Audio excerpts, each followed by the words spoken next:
They said the gods must have carved her with their own hands. For in the heart of Ezi-Obi village lived Adaure, a young woman so beautiful that even the birds paused their songs just to watch her walk by. Her skin shimmered like polished ebony under the sun, her long braids adorned with colorful beads swayed gracefully with every step, and her laughter, oh, her laughter was like sweet palm wine, leaving everyone around her giddy and longing for more. Children ran just to catch a trace of her scent.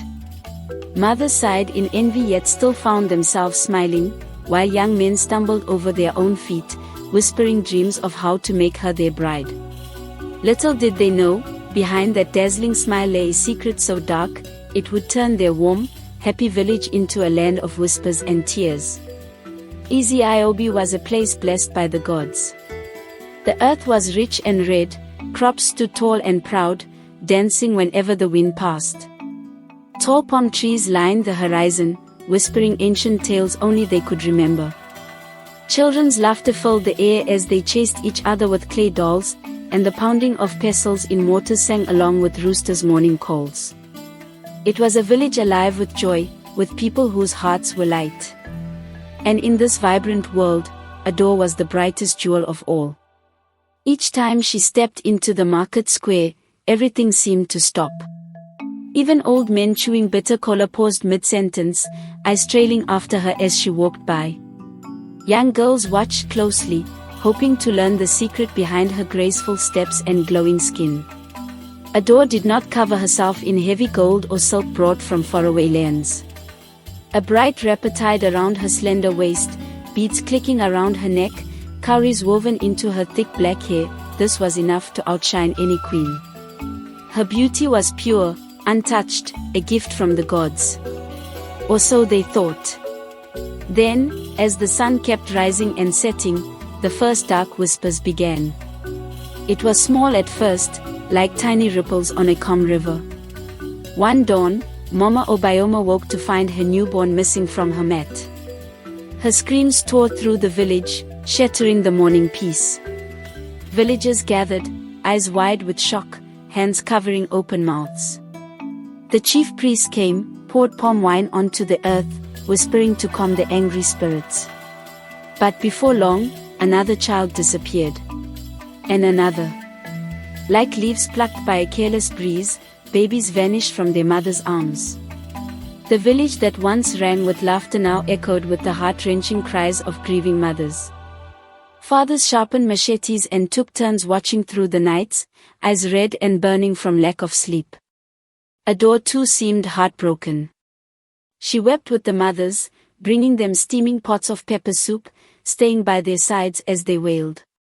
Her gentle hands rubbed their backs, her own tears sparkling in the lamplight.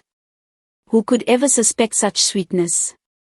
But there was one who watched more closely than others. Obinna, a small boy with sharp eyes and a heart too heavy for his tender age, had lost his baby sister.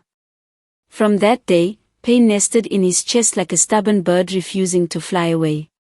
He began to notice things. How Adaure's eyes sometimes darkened when she saw a baby. How she would pause and close her eyes, inhaling deeply as if savoring a scent only she could smell. One night, wrapping himself in an old cloth and smearing ash on his face to hide his scent, Obinna crouched behind a thick mango tree near Adaure's hut. The moon hung low and heavy, casting long silver arms across the earth. Crickets sang nervously, and every rustle in the grass made his heart leap. At midnight, Adaure's door creaked open. Out she stepped, carrying a small bundle that moved and whimpered softly. Her face wore a look Obinna had never seen, a hunger that made his tiny heart pound like festival drums. Silently, she slipped through the village and into the dark embrace of the forest. Obinna's legs trembled, but he followed, careful not to snap a twig or rustle a leaf. They went deeper and deeper, past trees that seemed to whisper secrets to each other, past owls that turned their heads to watch them with glowing eyes. Finally they reached a small hut, twisted out of dark wood and choked by thick vines. A faint eerie glow spilled out from inside. Obinna found a crack and peeked through. Inside, Adaure placed the bundle on a mat covered with symbols that glowed a dull blue. It was a baby, tiny fists waving in silent terror. Adaure began to hum, a tune so strange it made the walls of the hut seem to shiver. She lit a fire that burned blue and green, dropped herbs into a pot that bubbled thick and dark. The baby whimpered. With words that sounded older than the oldest Iroko tree, Adaure chanted, then lifted the child high over the pot. Obinna slapped his hand over his mouth to keep from screaming as she lowered the baby in. A moment later, Adaure scooped the dark brew into a calabash and drank deeply. Before Obinna's eyes, her skin seemed to glow, her hair thickened and darkened, her cheeks filled out. Her smile curled into something cruel and satisfied. Obinna ran. Branches slapped his face, thorns tore his feet, but he didn't stop until he stumbled into the village square, panting, sobbing. At first, they called him a liar, a child broken by grief. But the chief priest listened, his old eyes narrowing. By dawn, men with torches and machetes followed Obinna back into the forest. They found Adaure still humming by her bubbling pot, bones of tiny babies scattered around her like discarded shells. Her eyes widened, then narrowed into slits, but before she could flee, strong hands seized her. Under the wide arms of the Iroko tree, the oracle came, wrapped in white cloth, cowries rattling as he moved. He placed his hand on Adaure's head, then snatched it back with a hiss as if burned by hot oil. "This is no true child of Ezi-Obi," he thundered.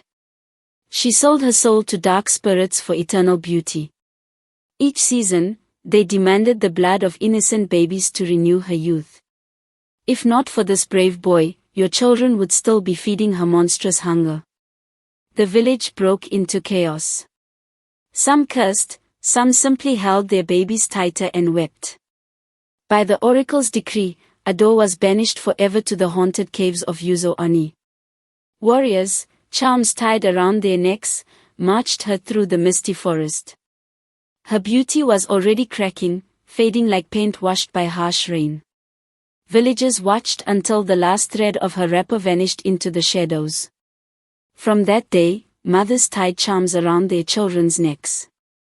Fathers sprinkled protective herbs by the doors. And even now, hunters who dare return late swear they hear a woman's voice drifting from Ezi-Obi, soft and sad, begging, "Bring me a baby, just one more, so I may be beautiful again." Some say her glowing eyes still watch from the darkness, waiting. So remember, dear friend, true beauty lies in a kind heart, not a flawless face. Greed and vanity can turn even the sweetest smile into a mask for evil. And secrets, no matter how deeply buried, always claw their way into the light. If this tale moved you, please give this story a thumbs up, share your thoughts in the comments, and subscribe for more haunting African folktales. Together, we'll keep our ancient stories alive.